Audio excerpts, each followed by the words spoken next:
Olá pessoal, eu sou Débora Rafaeli. E eu, Paulo Mubarak. Essa é a primeira temporada do Se Não Gera Caixa Tá Errado, um podcast onde a gente conversa sobre aquilo que é importante para as empresas, gerar caixa.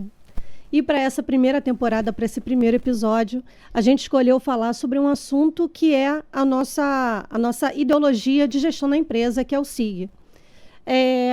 A gente passa por muitas empresas e algumas empresas menores acham que gestão e processos e ferramentas é coisa para empresa grande. Empresa pequena não vale a pena, o negócio é chegar e trabalhar. E, por outro lado, outras empresas pequenas acham que se encantam por nomes de ferramentas, escutam o nome, se encantam e compram, gastam dinheiro, mas aquilo não tem link, não tem ideologia, aquilo não envolve conceitos, não tem continuidade e não vem o resultado. E daí a conclusão é que não serve, gestão não serve. Então, gestão não serve para empresa pequena, seja por causa da ferramenta que foi mal aplicada, ou seja porque a minha empresa é pequena. Onde é que está o erro das empresas? Débora, quando a gente fala de gestão, sempre tem uma pergunta que muitas pessoas já me fizeram. A pergunta é a seguinte: por que uma empresa quebra? E quando a gente fala de empresa quebrando, é muitas vezes desagradável, porque é como se alguém perguntasse por que uma pessoa morre, né? Falar sobre a morte é desagradável e falar sobre a falência de empresas também é. E eu sempre comentei e dei a seguinte resposta: uma empresa quebra por um único motivo: falta de gestão. E as pessoas muitas vezes não perguntam, mas eu sei que elas não entenderam. Pois é, mas gestão é um termo muito amplo, muito amplo, muito amplo. E exatamente o que é gestão? Aí vem o nome do nosso método SIG, Sistema Integrado de Gestão. Sistema, um conjunto de partes. Ou seja, aquele primeiro ponto que você falou, você implanta planejamento estratégico. Você contrata uma consultoria, a consultoria implanta planejamento estratégico na sua empresa. Mas se esse planejamento, que é um elemento de um sistema de gestão, importantíssimo, se ele não está conectado com vários outros, você tem uma ferramenta isolada. É como eu brinco se você comprasse um pneu maravilhoso de uma Ferrari. É um pneu, é maravilhoso, né? Foi comprado no melhor lugar do mundo. A consultoria que atendeu você no planejamento estratégico pode ser muito boa, mas é só um pneu, não vai cumprir a função do carro. Então, o primeiro ponto é entender o que é um sistema. É um conjunto de ferramentas, métodos. É isso aí, conceitos, métodos e ferramentas. Em primeiro lugar. Então, imagina que sobre essa mesa eu colocasse todos os elementos do sistema, que daqui a pouco a gente vai falar. O que é um sistema de gestão, né? Bom, segundo ponto, sistema integrado. Essas ferramentas precisam conversar entre si. Por exemplo, você faz um processo de planejamento estratégico.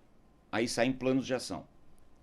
E normalmente, Débora, o plano de ação não conversa com o orçamento, que é um outro elemento. Pô, mas como que um plano de ação não conversa com o orçamento? Isso é que a gente chama de integrado. Pô, você faz um plano de ação, aí você tem uma coluna do plano de ação, que é o famoso how much, quanto custa esse plano de ação? Às vezes pode ser um investimento de milhões, ou milhares de reais, ou dólares. Aí você não colocou isso no orçamento. Então, o seu sistema não está integrado. Sistema integrado de gestão. E o que é gestão?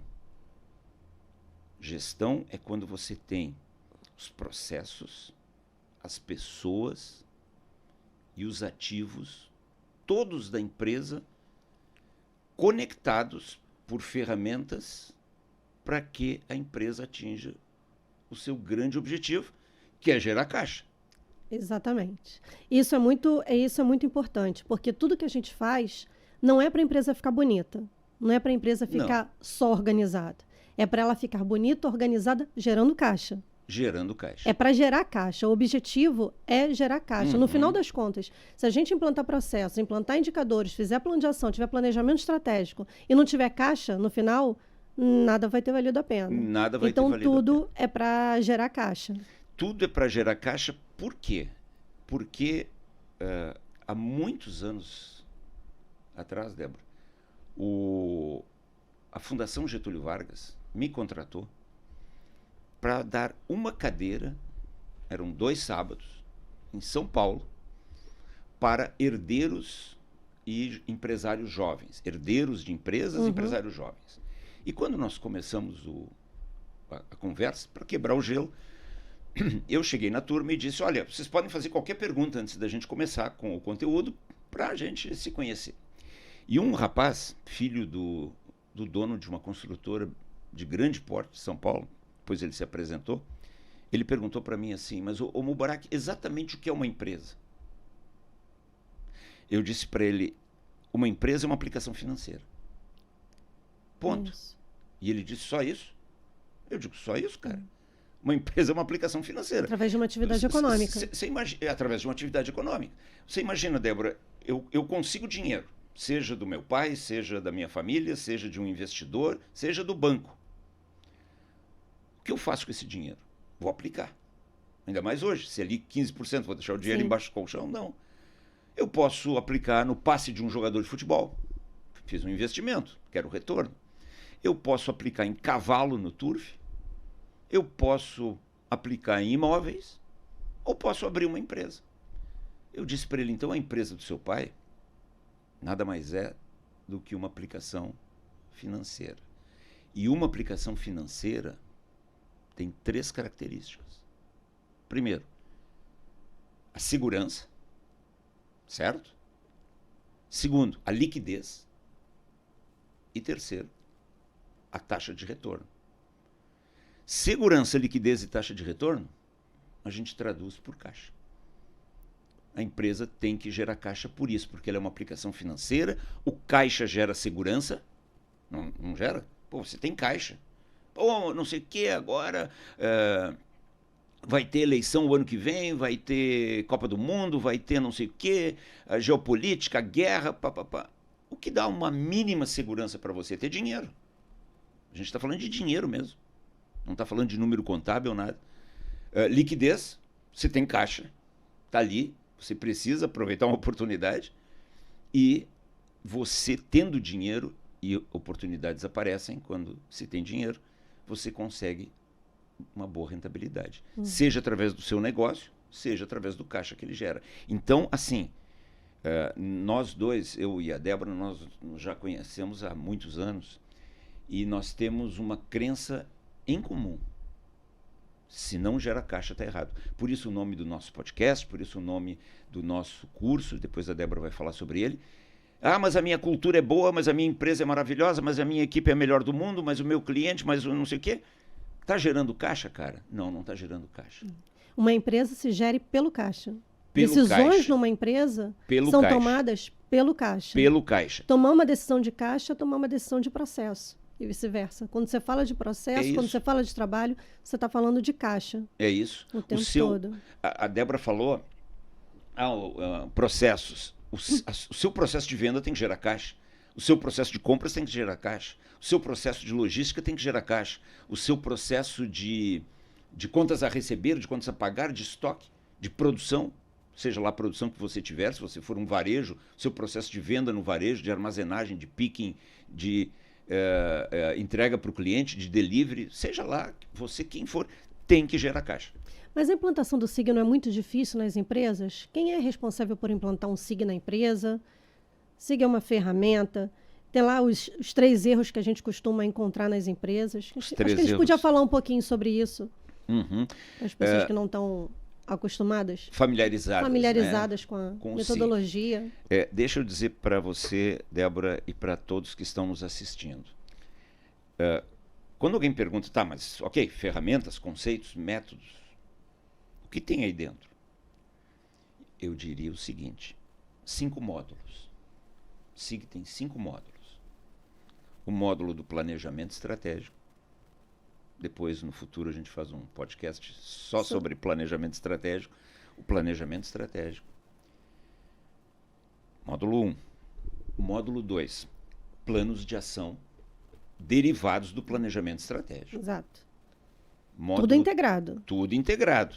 Você fez o planejamento estratégico. Desdobra em planos. Definiu metas de para os seus indicadores, metas de vendas, metas de margens, metas de geração de caixa. Isso aí. E você terminou o planejamento estratégico, bom, aí você desdobra os planos de ação, porque aí a galera toda entra na jogada. O plano de ação vai ser executado pelo gerente, vai ser executado pelas pessoas imediatamente ligadas ao gerente, até por operadores.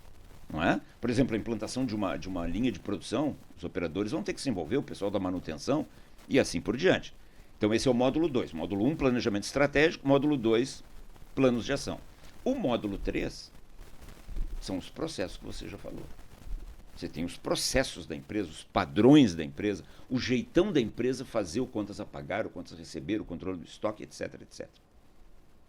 O quarto módulo, você imagina, você tem os processos, a sua rotina. Você tem os planos de ação oriundos do estratégico, suas melhorias, rotina e melhoria. O módulo 4 é você fazer o orçamento. E Débora, e todos, nós estamos em dezembro de 25. Todo mundo que eu conheço nas empresas está fazendo o orçamento para 2026. Tem gente que eu conheço que ainda nem começou. Que ainda nem começou. A gente comentava ontem, né, do 31 de janeiro. Pois é. Pois é. Bom, mas a maioria está fazendo o orçamento. Sim. Orçamento é quanto você vai gastar. Ou seja, caixa. Previsibilidade, né? Previsibilidade. Sim, trabalhar com previsibilidade. A empresa não pode trabalhar na sorte. O mínimo. O mínimo. Isso aí. Aí eu fico pensando, pô, a empresa não tem os processos organizados. Sabe o que isso significa? Aí ela vai fazer a parte que a gente chama do orçamento de OPEX, né? Gastos operacionais, Operational Expenditures, gastos operacionais. Mas se ela não tem os processos organizados, quantas pessoas ela precisa exatamente? Quanto de material na rotina ela vai consumir? Quanto custa essa operação, né? Quanto custa essa operação? Isso vem no processo. Essa resposta vem no processo. Quanto custa a operação? Quanto custa a operação? Vem dos processos. Vem dos processos. De operação e Se de não, todos os outros. Eu peço para você, você é a dona da empresa, eu sou o gerente de produção, eu peço para você mais uma máquina, eu peço para você aumentar o estoque de spare parts, nas peças de manutenção, eu peço para você mais um computador e peço para você mais 8 operadores. Uhum. Se você tiver de bom humor, você aprova, se você tiver de mau humor, você manda eu sair pela porta correndo. Mas e cadê o mínimo de método para a gente dimensionar? Não é? O mínimo de método. O processo é a memória de cálculo do orçamento. Isso, essa é uma grande frase. O processo é a memória de cálculo do OPEX, né, do orçamento operacional. E aí você tem os planos de ação, com a famosa coluna, mencionei antes, how much, quanto custa. Esses são os investimentos. Uhum. Aí o cara está fazendo um orçamento para o ano que vem, sem ter os planos de ação, sem ter os processos organizados. Uhum. Por isso, Débora, é que o orçamento vira peça de gaveta. Não é nem peça de museu. Uhum. Ele nem vai para o museu, ele vai para a gaveta. Ele não serve para nada. Você sabe que a gente vai implantando, a gente já está junto trabalhando há 20 anos, né? 20 anos. A gente se conhece já há 20 anos. Uhum. E a gente vai trabalhando, vai implantando as ferramentas, os processos, e a coisa fica tão natural que tem detalhes que a gente não percebe. E tem uma coisa que eu aprendi, foi com uma cliente, que foi numa empresa que eu estava administrando. Ela foi olhar minhas reuniões de análise crítica e falou, é isso que eu quero para a minha empresa. Uhum. E aí foi que eu me dei conta que a estrela do SIG, vamos dizer assim, a estrela do SIG é a análise crítica. Uhum. Que uma empresa não tem SIG quando ela tem processo, uma empresa não tem SIG só quando ela tem metas, uma empresa não tem SIG quando ela escreve plano de ação. Uma empresa tem o SIG quando ela tem a capacidade de fazer boas análises críticas, porque ela tem tudo por trás. Porque o processo, as metas, os planos, é o planejamento para você começar a trabalhar. Uhum. Mas o que diferencia uma empresa, quando você diz assim, essa empresa tem um SIG implantado, ela tem uma cultura de gestão, é porque essa empresa é capaz de tomar decisões, porque ela consegue fazer boas análises críticas. Uhum. Ela tem dados confiáveis, tem bons controles internos, ela tem respostas rápidas. Então, qualquer desvio, por exemplo, de um indicador, as pessoas conseguem entender rápido por que desviou, como é que corrige, onde é que está o erro no processo. No processo, você consegue... Para isso que serve o processo. Para depois você voltar nele e falar o que falhou aqui. O que foi feito, o que não foi feito, o que não foi feito como deveria, se eu tenho as pessoas certas. Então, uma empresa ela precisa do SIG para ela ser ágil, para ela ter bons dados, para ela tomar decisões certas. Ter uma boa... a questão da análise crítica, para mim, ela é a hora que você entende. Porque, assim... no início, as pessoas têm muita resistência da implantação. Fala, lá vem você com mais um trabalho para mim. Mais um trabalho. Mais um trabalho. É a frase das empresas, né? Poxa, já estou cheio de trabalho, já vem mais trabalho. E, é claro, as pessoas só vão entender 3 meses depois, 4 meses depois. Porque no início tem um trabalho inicial, sim. Lógico. Que é pegar, vamos arrumar a casa. Mas depois que você arruma, é só manter a casa arrumada. E a vida fica muito mais fácil. Porque você consegue enxergar muito mais claramente a empresa. E, Débora, esse ponto que você falou agora é o 5º módulo. Lembra que até agora eu falei 4 módulos, né? Planejamento estratégico, os processos, os planos de ação e o orçamento. Com tudo isso aí, você já colocou o 5º módulo. É o módulo de controle. E o módulo de controle, ele tem exatamente 3 pontos principais. Um deles você já brilhantemente falou, análise crítica. Aí o pessoal diz assim, não, mas análise crítica não é um negócio da ISO, Mubarak. Mas a ISO, ou qualquer norma, pede análise crítica justamente porque são normas inteligentes. Quem escreveu a ISO 9001, ou a ISO 14, ou as normas de segurança, não interessa. Não eram pessoas tontas, elas sabiam o que estavam escrevendo. E elas sabem que uma empresa, você também falou, é tomada de decisão. Você toma decisão o dia inteiro numa empresa. Agora, como eu tomo decisão sem fazer uma análise crítica? Mas o que é uma análise crítica? Uma análise crítica é olhar qual processo nós temos um problema, qual indicador nós temos um problema, qual investimento não está dando retorno. Nada pior do que a gente ter que tomar uma decisão e, para tomar decisão, chamar o pessoal correndo para fazer levantamento de dados. É isso que tem que ser feito numa empresa. Vamos fazer um brainstorm, vamos fazer um levantamento de dados. Uma empresa não pode viver de levantamento de dados, ela tem que ter dados controlados. Eu às vezes brinco, né? Mas é brincadeira, mas toda brincadeira tem um fundinho de verdade, né? Eu digo assim, brainstorm é ferramenta de vagabundo. Porque quando você não tem mais nada, você não tem nada aqui. Aí você diz, a gente precisa resolver um problema, tem uma goteira obviamente no teto, está vazando água. Bom, não sabemos nada, não temos a planta do prédio, não temos ninguém especialista em água. Bom, vamos fazer um brainstorming aqui. O que está acontecendo? Isso é bagunça. Não é? Então, análise crítica é quando você critica. Quando você... E criticar é dizer o quê? Está funcionando ou não está? Está bom ou não está? Está adequado ou não está? É quando você critica o seu processo de... Por exemplo, dá um exemplo claro. Esses dias deu um estresse aí na internet porque um grupo, se eu não me engano, um grupo Mateus, do Ceará, ou sei lá eu de onde, no Nordeste, reconheceu, uma empresa de capital aberto, reconheceu uma diferença de estoque de R$1 bilhão. Achou que tinha 6, tinha 4,9. Mais ou menos foi isso. Bom, qual é a análise crítica disso? Qual é o processo que não funcionou? Eu não sei, eu não estou lá nem você. Eu não quero chutar, a gente respeita demais as empresas, não é barbada. Um bando de babaca começou a escrever na internet, porque é fraude, não sei o quê. Não sabem nem o que estão falando. Vai controlar estoque numa distribuidora gigantesca. Vai controlar estoque dentro de uma empresa. Mas a gente sabe que é difícil e a gente precisa só saber a resposta. E a resposta é o SIG. Você tem que ter um processo de inventário. Você tem que fazer um processo de controle de estoque. Você tem que olhar o caixa e ver pagamento para fornecedores e verificar se aquela quantidade de pagamento que você está fazendo para os seus fornecedores de matéria-prima, por exemplo, está fechando com o seu estoque. Isso é uma análise crítica. Agora, como você falou, eu não tenho dados de nada, eu não tenho indicador. Como eu faço uma análise crítica? Aí, Débora, uma reunião numa empresa vira, sabe o quê? Porradaria. É porrada e porrada, todo mundo fica bravo com todo mundo, Mas por quê?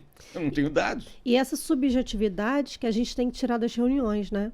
Porque a gente não tem que... Mas como você fez? Como o outro fez? Como era para fazer? Não tem essa conversa. A conversa é como é o processo. Como é que o processo está desenhado? Traz o processo para a mesa. Põe o processo na mesa. Vamos passar tarefa a tarefa Isso. e ver o que falhou no Exato, processo. exato. É assim que a gente faz. Né? Exato. A Traz gente, o processo. como tem que fazer, a gente combina antes. Depois que ele está desenhado, A gente analisa. tem que seguir ele e analisar como ele... Então, análise crítica, tratamento de falhas, de não conformidades, e você sabe muito bem, tanto quanto eu e talvez quantos estão nos assistindo. Para mim, Débora, eu vou exagerar um pouco, é a ferramenta mais difícil do SIG para implantar. Porque você tem que relatar, olha, houve hoje de manhã uma falha de implantação de notas no estoque. Qual foi a causa? Qual foi o plano de ação? Você tem que ter as suas falhas registradas. Débora, esses tempos eu fui fazer uma auditoria num cliente bastante antigo no Rio de Janeiro. Fábrica muito grande. E eu sentei, e eles conseguem implantado. Por mim. Então eu sei do que eu estou falando. Há 20 anos. 20 anos o SIG. Aí eu sento com o novo gerente da fábrica e eu digo para ele, cadê a lista de falhas? A lista de não conformidades. Registros de não conformidades. Os registros de não conformidades. Aí diz ele, nesse período aí, o Mubarak, que eu digo, qual é o período que você está? 6 meses. Não houve, não tem. Eu digo, cara, não teve uma falha em 6 meses? Sim. Nada. Só que 2 dias antes, o dono da empresa jantou comigo e disse que uma máquina pegou fogo aqui. Que por pouco alguém não se machucou. Pô, se você não tem uma lista de falhas, ou você está refutando o sistema, e isso é uma falha grave, ou você devia estar na praia. E também ou talvez você, não precise de você. E também você não entendeu o sistema, não entendeu o método de gestão, né? Não entendeu Porque nada. uma não conformidade, ela não necessariamente, dependendo da gravidade, é claro, mas de forma geral, ela não é um problema. Acontecer não conformidade, isso vai acontecer. É lógico. O problema da empresa é quando ela não trata não conformidade. Ela não tem método para tratar. Porque o que o sistema de gestão ele procura? Quando a gente implanta processos, o que são os processos? Os processos são os trabalhos, como eles têm que acontecer, o trabalho planejado. E o que a gente busca ao longo do tempo? Estabilizar esses trabalhos. Então, no início, você tem trabalhos mais instáveis que vão tendo não conformidades, você vai treinando suas equipes, elas vão cada vez mais fazendo acertadamente o trabalho, então os processos ficam estáveis, com menos não conformidades. Né? Então, é isso que a gente procura. Então, se a gente registra as não conformidades, a gente vai corrigindo os processos para eles ficarem cada vez mais estáveis. Débora, você falou um ponto agora muito legal. Eu, às vezes, brinco nas empresas. Eu digo, ainda bem que vocês não fazem aviões, senão caíam todo dia. Ainda bem. Porque qual é um dos mantras da aviação? Não cai avião 2 vezes pelo mesmo motivo. Por quê? Macumba? Não. Porque quando cai um avião, os caras vão lá e estudam profundamente a causa. E dali saem novos padrões de aviação. Porque é isso que o pessoal não entende. E esse é um ponto muito importante, como eu gosto de dizer, né? Lápis e papel na mão, porque lá vem conhecimento. Todo plano de ação acaba num padrão. Numa mudança de padrão, no cancelamento de um padrão, na alteração de um padrão, na criação de um novo padrão. Isso. Pô, tem o 11 de setembro. Os terroristas entraram com armas a bordo. E aí foi aquela desgraça que nós assistimos. O que mudou na aviação depois daquele? Várias providências, desde a inspeção de bagagem até os pilotos ficarem confinados num cockpit que ninguém entra, não adianta. Só que, 20 anos depois, enquanto o copiloto ia no banheiro, o piloto se trancou e jogou o avião nos Alpes. Lembra daquele avião alemão? Opa! Puta, ninguém pensou nisso, que o cara podia enlouquecer, cometer suicídio, matar todo mundo. Vamos fazer o que agora? Outro padrão. Quando um dos 2 comandantes, quando um dos 2 pilotos for no banheiro, a tripulação tem que ter um homem e esse homem vai para dentro da cabine. Porque se o piloto que sobrou resolver enlouquecer, pelo menos temos uma chance, os dois vão se engalfinhar e temos uma chance de não morrermos todos. Mas bacana, pô, isso salva vidas. Eu sempre digo, padrões salvam vidas, padrões salvam empresas, padrões salvam a comunidade. E aí eu chego na frente de um gerente que joga o corpinho para trás e diz, não teve nada aqui. Como que não teve nada, rapaz? Como que não teve nada? Não é? Então a gente não pode permitir isso. Olha só, controle, análise crítica, tratamento de não conformidades e o terceiro e último elemento, auditoria interna. É preciso ter auditoria. Seja o Boteco do Zé, seja a Tesla, tem que ter auditoria interna. E nada melhor que uma auditoria interna feita pelos próprios gestores da empresa, Lógico. Né? Porque... eles sabem onde o sapato aperta. Sabem. E alguém que sabe auditar é o melhor gestor. Alguém que sabe fazer perguntas numa auditoria, ele sabe as respostas que ele tem que dar para a própria área. Exatamente. Então, quando ele aprende a ser um bom auditor, ele também se torna um melhor gestor na própria área. Você quer ver? Você está falando aí, eu tô me lembrando. Esses dias é muita história, né? É muita história. Muitos cases. Muitos. Eu fui fazer auditoria junto com um grupo de auditores internos numa empresa. Eu os treinei e agora vamos fazer uma auditoria na prática para o grande finale do curso. Aí eu entro na produção, entrei na produção. Obviamente eu não conheço aqueles equipamentos com detalhes. Eu sei que tem uma injetora, eu sei que tem uma extrusora, uma prensa. Isso eu sei, mas eu não sei nem ligar. E tá lá o gerente de produção, o cara da manutenção, tá todo mundo lá. Aí eu olho uma máquina de tratamento térmico, um equipamento de tratamento térmico. E tem um termômetro que marca a temperatura, tratamento térmico.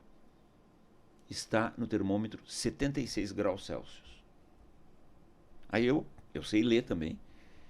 Eu peguei o padrão e no padrão diz entre 65 e 69 graus. O banho do tratamento térmico deve estar. Aí eu chamo todo mundo. Eu digo, gente, aqui está 65 a 69, ali está 76. O que aconteceu? Aí sabe o que acontece, Débora? Parece que eu estou numa creche de adultos. Fica todo mundo olhando. É constrangedor, né? E eles olham, sabe o goleiro aquele que toma um gol e o cara chuta no cantinho, cobrança de uma falta, e o cara fica tentando tirar a bola com o olho porque ele não consegue mais nem pular. Eles ficam tentando tirar a não conformidade com o olho, eles ficam olhando para o padrão. Eu digo, gente, vocês já leram o padrão? Está aqui 65, 69, você fica olhando para o padrão. E olha para o termômetro, e olha para o padrão, e olha para o termômetro. Eu digo, gente, Débora, obviamente que eu não sei se o padrão está certo, 65 a 69, ou se o termômetro está certo. Eu não sei. Mas eu só sei. Só está comparando. Só estou comparando. O que foi definido com o que foi aplicado. Aí o gerente vem e chama quem?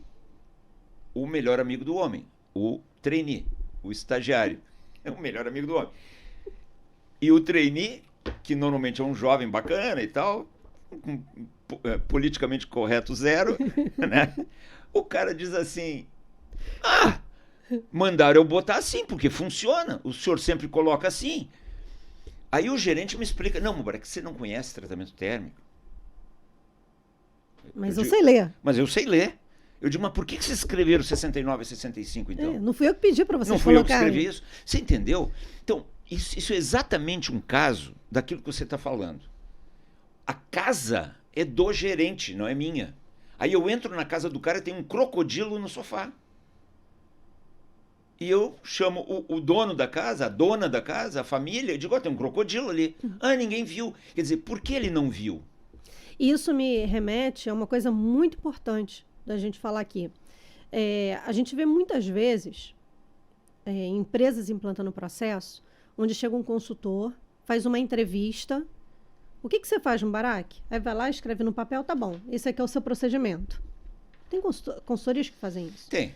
E, na verdade, quando você faz isso, você não está implantando nada.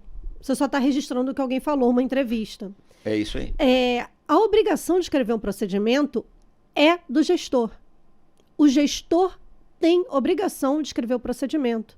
Porque ao escrever o procedimento, ele está planejando a rotina da sua equipe. Isso, ele está definindo. Plano. Exatamente. Obviamente que quando eu falo que é obrigação do gestor, é claro que ele tem os especialistas dele, os supervisores, a equipe que sabe trabalhar, que podem escrever, mas ele tem que validar no final. Ele é o responsável técnico. Ele tem que validar aquele trabalho, exatamente. Não é? Exatamente. Porque a partir daquele documento, daquele planejamento de trabalho que ele aprovou, as equipes vão ser treinadas.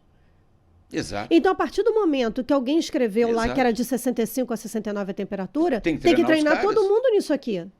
Você vê esse exemplo que eu dei, que lodo.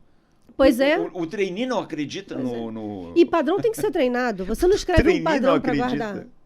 Pois é. E nem padrão, sabe por quê. Padrão é para treinamento. E tem um detalhe. Padrão é para treinamento. Quando eu chego numa área de produção, você também, quando a gente chega numa área de produção, numa área de manutenção, e a gente faz essa pergunta, quem é o responsável técnico? Faz sentido. Pô, tem um CREA lá, tem um engenheiro que é o responsável. E mesmo assim acontece essa lama. Agora, quando eu chego em vendas ou em RH e pergunto, quem é o responsável técnico? O pessoal nem entende a minha pergunta. A pessoa diz, não, aqui não é engenharia. Eu digo, eu sei que aqui não é engenharia, está escrito ali, departamento comercial, mas vendas é tão... Vou pegar uma licença poética. Vendas é tão engenharia quanto a produção. Eu sempre digo, Débora, que eu só acredito num vendedor quando ele estudar tanto quanto um engenheiro, tanto quanto um médico. Vendedor não é no amor, não, vamos lá, é relacionamento. Não, cara, tem método para fazer, para vender. Pô, e quem é o responsável técnico por esse método? Você vai fazer uma prospecção de clientes. Não precisa método. Até para amarrar o sapato você precisa um método. Não é? Aí o cara vai fazer prospecção de clientes, o cara vai fazer previsão de vendas, o cara vai fazer análise de mercado. Por que o pessoal erra tanto em orçamentos? Você quer ver? Deixa eu dar um exemplo prático para você. Esses dias eu falei com um cara que eu digo um diretor de uma empresa. E ele disse que recebeu uma meta do VP da empresa grandona. Ele é diretor, mas tem um VP. Eles faturam hoje 100 milhões de reais, e uma unidade. E o VP disse, não, em 3 anos a gente vai estar faturando 500. E cadê a memória de cálculo disso aí? Cadê o que você falou? Cadê os dados? Da onde você vai passar uma empresa de 100 para 500 em 3 anos? Você entendeu? Isso depois é uma máquina de moer executivos. Porque daí vai um gerente de vendas lá, não consegue, vai outro, rotatividade, tudo que uma empresa não precisa. Então, Débora, repetindo os 5 módulos do sistema de gestão. Módulo 1, planejamento estratégico. Módulo 2, planos de ação. Módulo 3, rotina, processos, padrões. Módulo 4, orçamento. OPEX, orçamento da rotina. E CAPEX, Capital Expenditures, orçamento das melhorias, investimentos. E módulo 5, controle. É isso. É isso. Sabe que toda empresa que a gente chega, qualquer empresa que você chegar hoje, que tem uma cultura de gestão ou não, se você perguntar, eu sempre faço esse teste. Você chega numa empresa e pergunta assim, qual o maior problema dentro da empresa? E geralmente as pessoas falam, comunicação. Isso. Comunicação. Isso aí. Isso é... Qualquer empresa, de qualquer tipo, de qualquer tamanho, sempre comunicação. E o SIG resolve exatamente esse problema. Porque quando você cria os padrões, quando você cria as metas, quando você faz planos de ação, a comunicação é transparente. Todo mundo sabe o que é para fazer, como é para fazer, o que se espera, qual é o resultado, como é que se analisa. Então, é importante lembrar que a gente está falando aqui do SIG, está dando exemplos de algumas áreas, mas, sobretudo, é para ele integrar a empresa. A empresa, lógico. Porque um trabalho começa na venda e termina no faturamento. Isso aí. A empresa, ela não se restringe a áreas.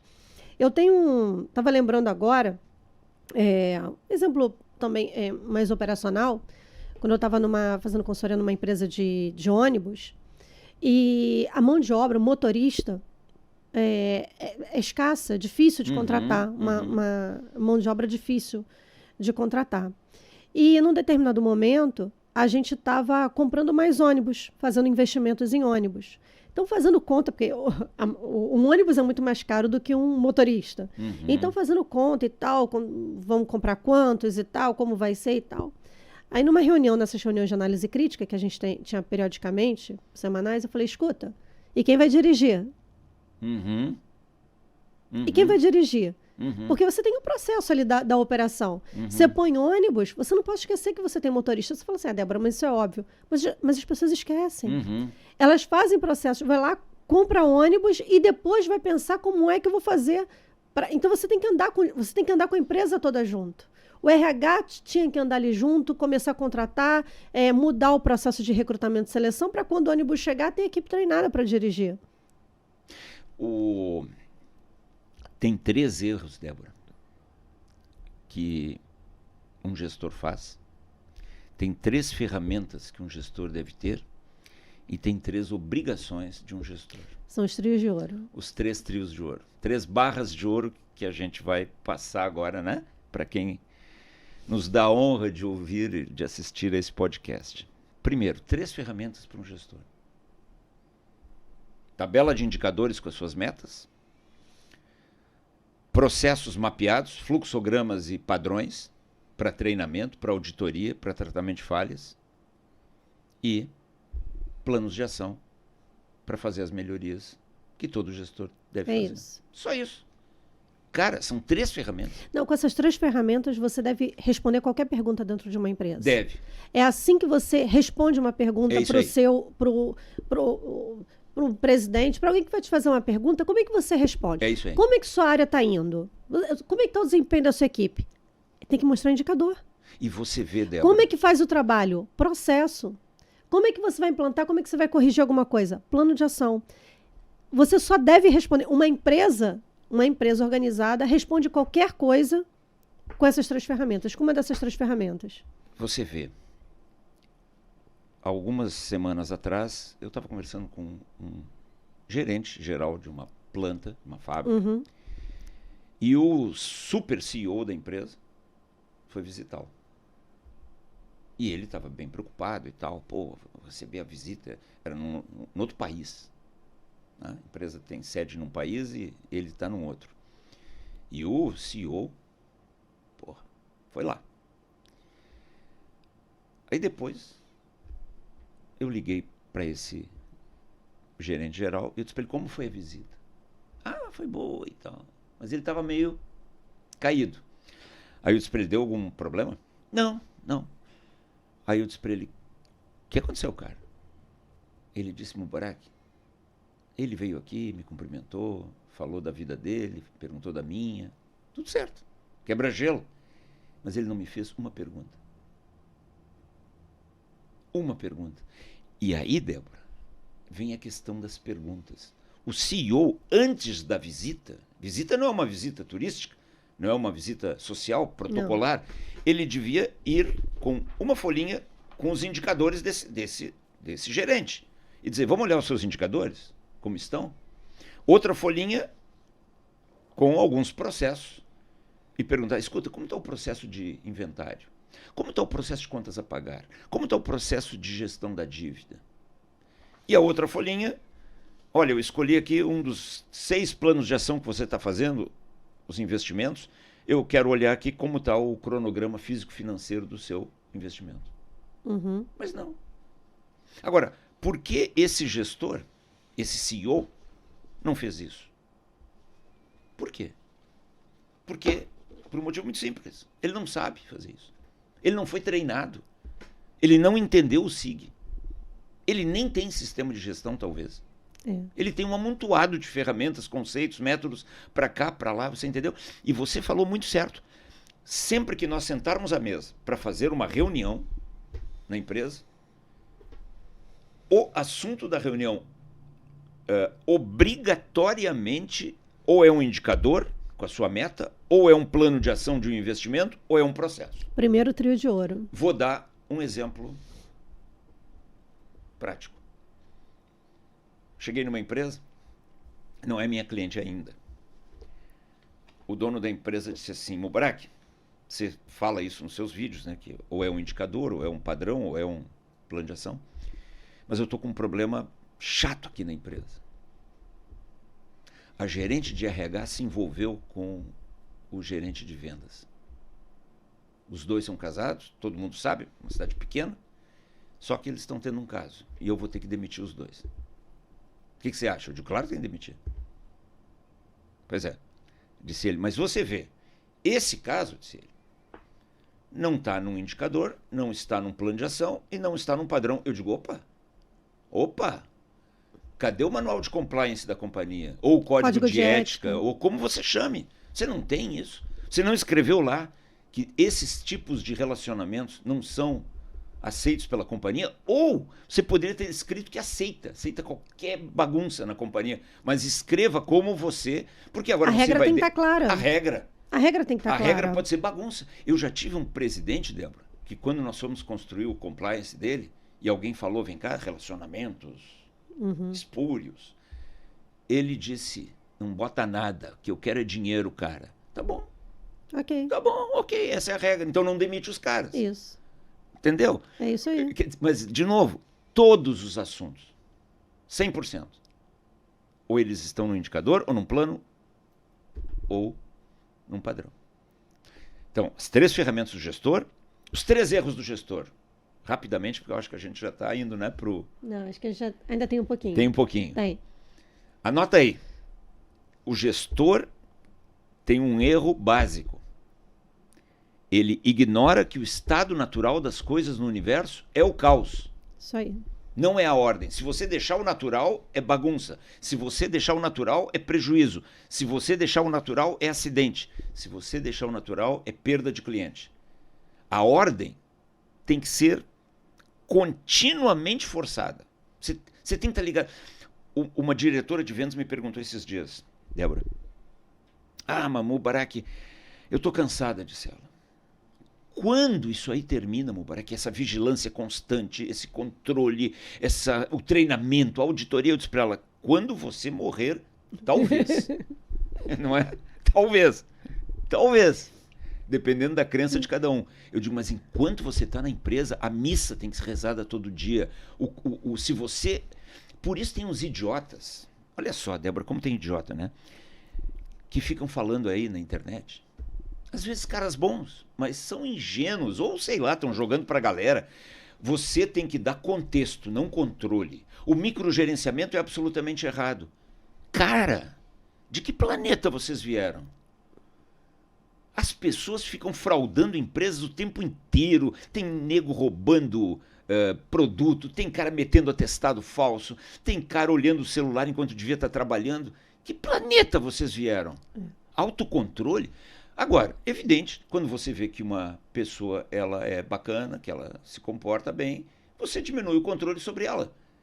Mas o microgerenciamento, em muitos casos, ele é fundamental. Isso me lembra um artigo que você escreveu há uns 15 anos. Todo mundo precisa de supervisão. Isso aí. Né? É um artigo que eu uso até hoje para trabalhar, levo para as equipes. Isso. Porque a gente não está falando dos outros, a gente está falando da gente. Da gente. Todo mundo precisa. A gente precisa. Quando você sabe que você tem alguma coisa para entregar, um número, um trabalho, compromisso que a gente está hoje aqui. Mas lógico. Você tem que estar...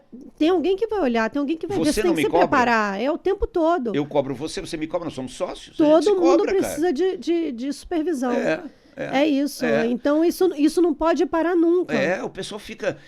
Uma mãe ensina uma coisa para um filho e depois nunca mais cobra? Não, é o tempo todo. Às de vezes, novo. Depois entra na rotina. Claro. Mas sempre faça auditoria. Exatamente. Porque entra na rotina. Mas passou 1 mês, 2 meses, não tem mais ninguém cobrando. Você para de fazer. Exatamente. O estado natural é o caos. Segundo erro do gestor, achar que a equipe está treinada. Não, minha equipe já está treinada. Nós nunca estamos treinados suficientemente. Nunca. Até o dia da morte. A gente sempre precisa reciclagem, rever conceitos. A vida dá trabalho. Né? Uma vez alguém me perguntou num treinamento qual era a empresa de maior sucesso que eu havia conhecido no mundo, por estudo. E eu disse para ele, olha, não tem um ranking, mas... Não, eu quero saber a sua opinião. Eu digo, tá bom, é a Igreja Católica. Qual empresa do mundo se transformou num Estado? Isso aí. A empresa se transformou num país, o Vaticano. O Vaticano é o menor país do mundo, mas é um país. E quando eu chamo a igreja de empresa, eu não estou sendo irônico, não. Empresa é algo muito sério. Uhum. A Igreja Católica. Agora, qual é um dos segredos da Igreja Católica e de todas as igrejas? A missa. Porque o ser humano é volátil. O ser humano se perde. Você passa uma semana... a gente não está excluído disso, como você disse. Se passar uma semana sem falar disso, sem ter alguém cobrando, sem ter um compromisso... Vai relaxando. Vai relaxando. Vai relaxando. O cérebro busca o estado de menor energia. E o menor energia é não cumprir padrão, é deixar para lá. Não é? E veja até que dentro de uma empresa, o clima... Porque o que a gente falou aqui, que para processo a gente procura estabilidade. A gente quer processos estáveis, bater metas, tudo isso. Quando você está com a sua equipe sempre treinando, lembrando, fazendo... Pode parecer algo muito rígido, que até é. Mas onde é que entra o conflito nas empresas? Quando você tem o caos.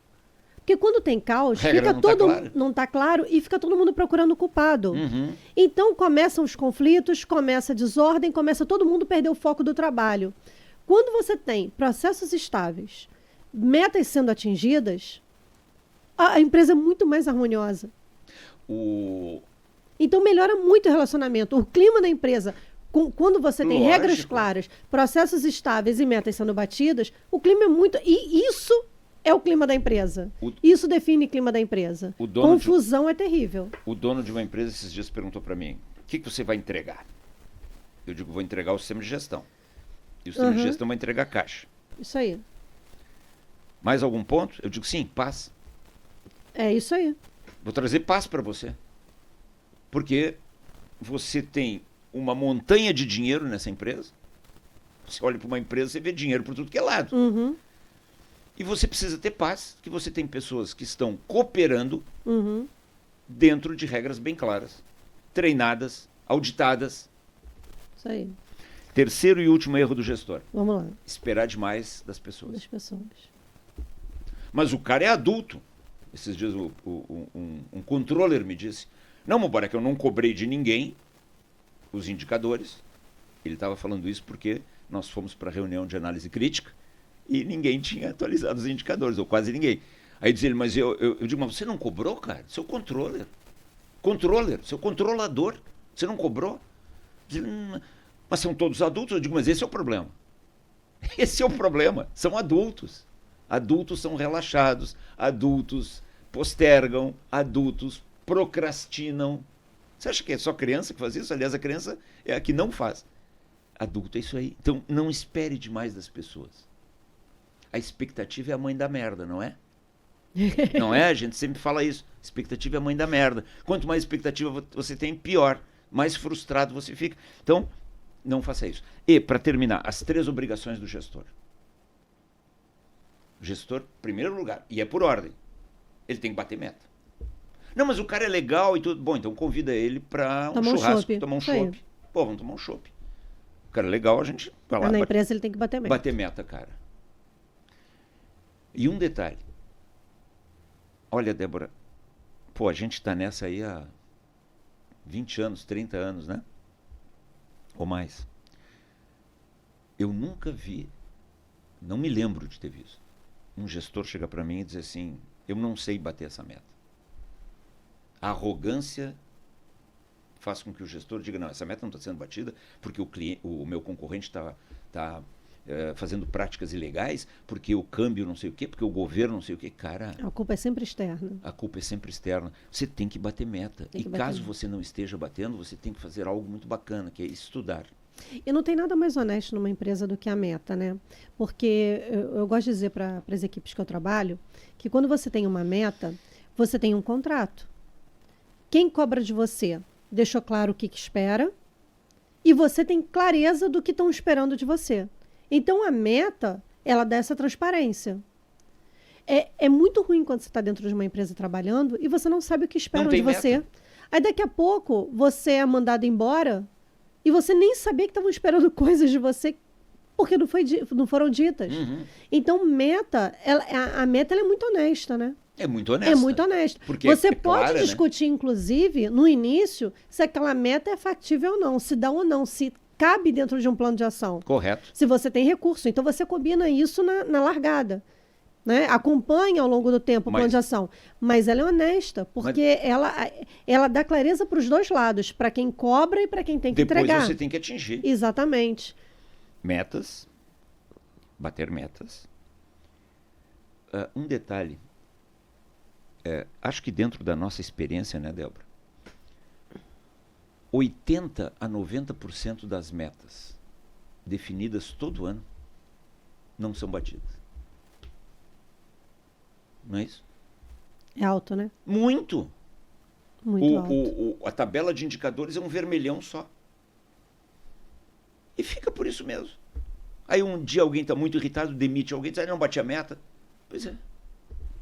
A meta é uma coisa muito séria, né? Muito séria, cara. Meta é muito séria. Muito séria. Quer dizer, quando vem um cara, um vice-presidente, e diz, olha, eu vou passar de 100 para 500, e a gente aprova numa reunião de conselho essa meta, sem olhar todo raciocínio, todo racional, para que serve essa meta? A não ser para a gente se iludir.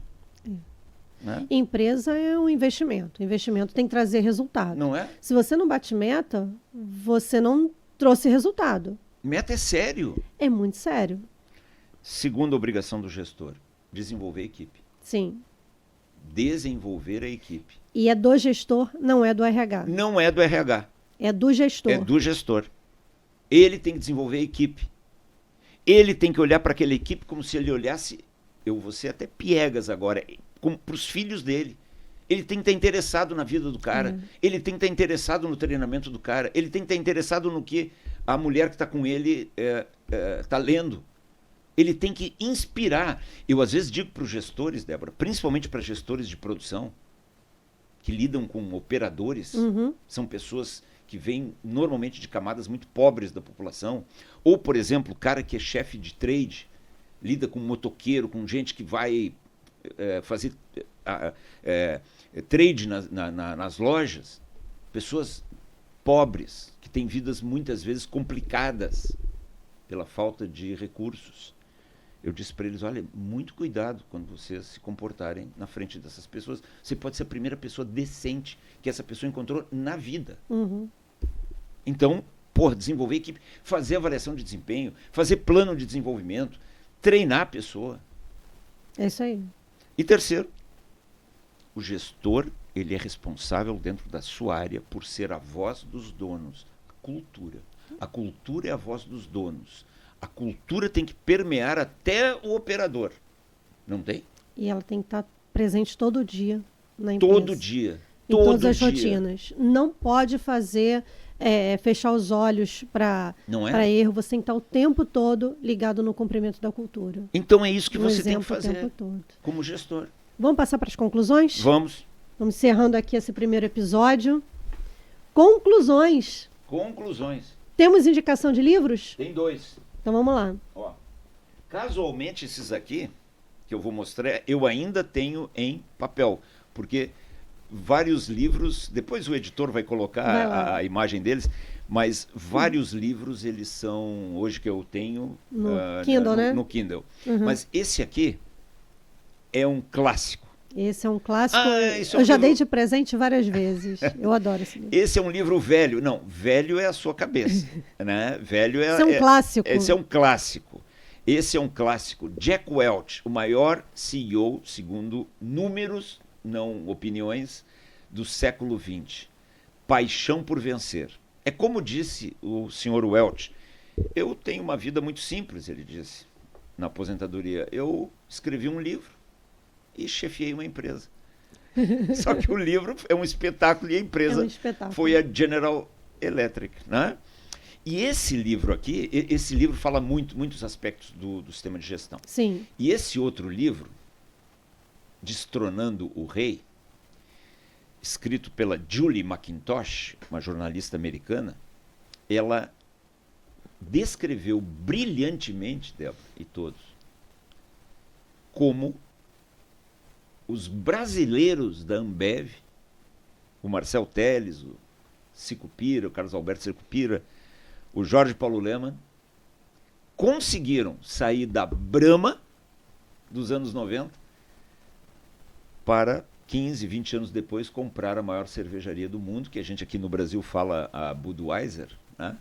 Aqui, ó, no prefácio do livro diz assim: como os brasileiros da Ambev conquistaram a Budweiser.